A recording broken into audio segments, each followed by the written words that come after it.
एकदा अक्कलकोट स्वामी समर्थ महाराज त्यांच्या भक्तांसोबत बसले होते. अचानक एक गरीब बाई धावत येऊन महाराजांच्या चरणी पडली. तिच्या डोळ्यांत अश्रू होते. तिने महाराजांना सांगितले, माझा नवरा खूप आजारी आहे. घरात औषधासाठी पैसे नाहीत आणि मुलं उपाशी आहेत. स्वामी शांतपणे तिचं बोलणं ऐकत राहिले. मग त्यांनी तिच्याकडे पाहून हसत म्हटलं, जा, तुझं सगळं होईल. बाई थोडी गोंधळली, पण महाराजांच्या वचनावर विश्वास ठेवून निघून गेली. त्या दिवशीच अचानक तिच्या गावात एक जमीनदार आला आणि तिला काही कामासाठी बोलावलं. काम झाल्यावर त्याने तिला पैसे दिले एवढे की औषधंही घेता आली आणि घरची भूकही मिटली.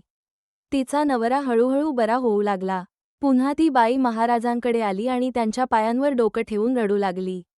महाराज फक्त एवढंच म्हणाले, श्रद्धा ठेव, भीती नको.